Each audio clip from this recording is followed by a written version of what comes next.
chers internautes. Aujourd'hui, j'aimerais vous parler de l'Azerbaïdjan. Comme vous le savez tous, l'Azerbaïdjan est en conflit avec l'Arménie. Ce conflit qui oppose ces deux pays voisins se déclenche avant même qu'ils soient tous deux indépendants. Je vous rappelle qu'ils étaient tous deux sous la gouvernance de l'ex-Union soviétique. La guerre débute entre février 1988 et mai 1994. Les Arméniens sont soutenus par des renforts de troupes soviétiques acheminés vers Stepanakert, le chef-lieu du Haut-Karabakh.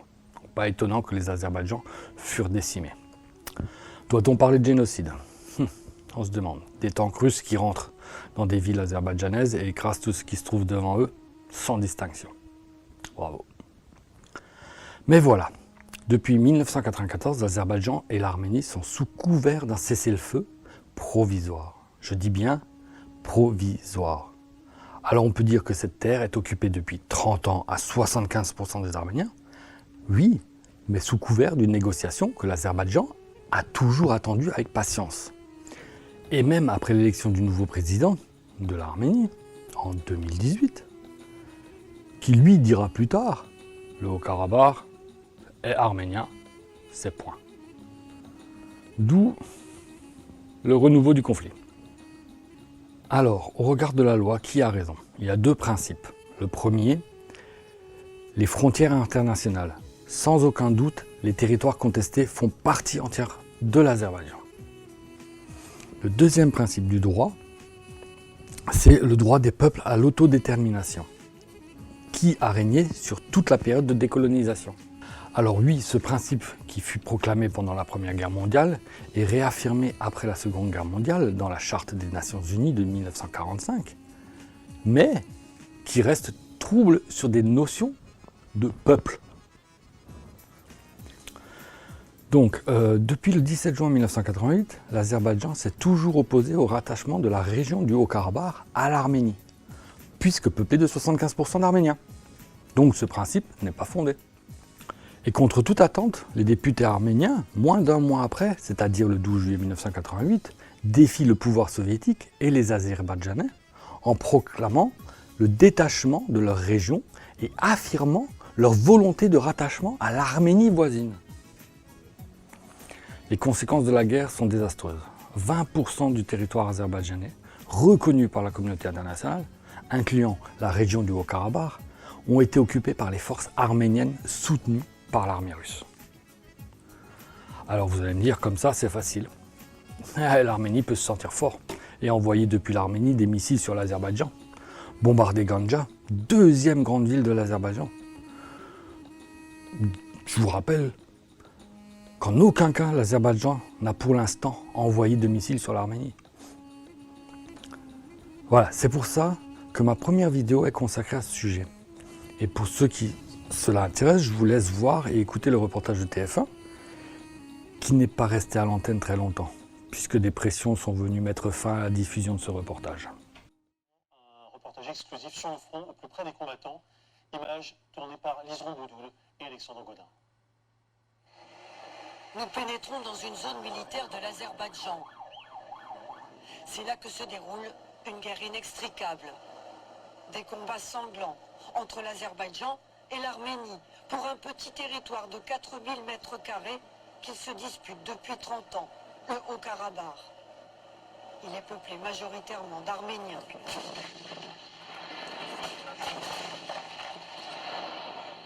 Nous sommes dans un camp azerbaïdjanais tenu secret. Ces soldats sont en train de cibler une position arménienne. Les forces de l'Azerbaïdjan avancent et reprennent des territoires.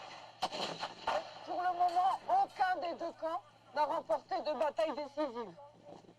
Mais il faut faire vite, car la contre-attaque arménienne est inévitable.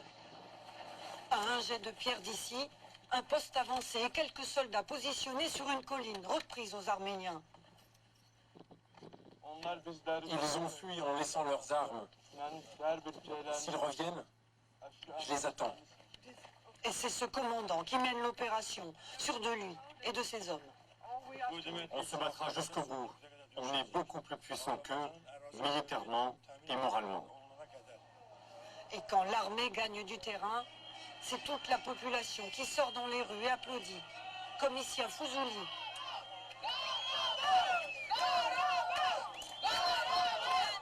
Que Dieu bénisse tous nos soldats morts pour notre terre.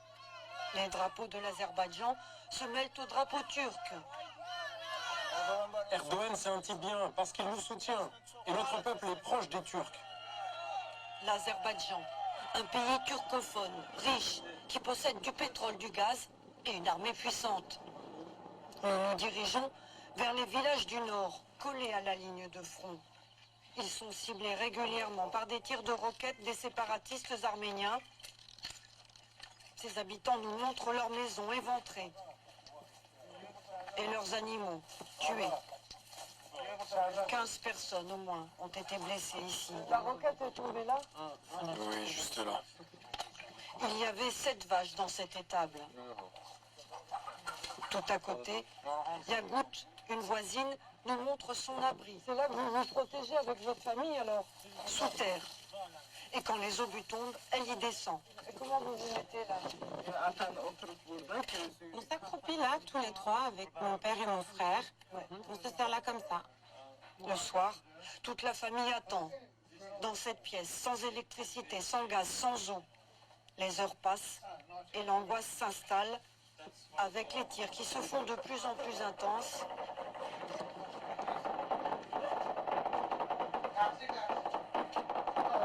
Et qui se rapprochent. Il est temps d'aller se protéger dans l'abri.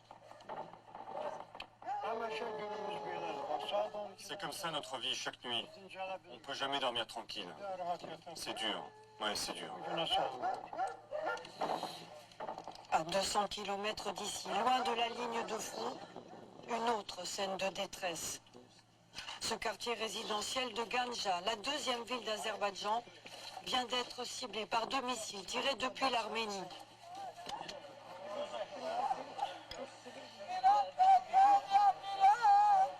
« 15 morts, dont des enfants, et beaucoup de blessés. Pour le moment, les efforts diplomatiques échouent, comme les cessez-le-feu. Chaque camp semble prêt pour une escalade. Actuellement, les négociations pour trouver une issue au conflit se font sous l'égide du groupe de Minsk, de l'OSCE, chargé du règlement pacifique du conflit et présidé par les 3 pays membres permanents du Conseil de sécurité des Nations Unies, à savoir la France, la Russie, les États-Unis. J'ai personnellement écrit un courrier au président Macron qui, dans sa réponse, dit qu'il fait le maximum avec le groupe de Minsk pour éviter une internalisation du conflit. Voilà, ça veut dire ce que ça veut dire. Bien, amis internautes, j'espère que cette vidéo vous a un peu plus éclairé sur la situation du Haut-Karabakh en Azerbaïdjan.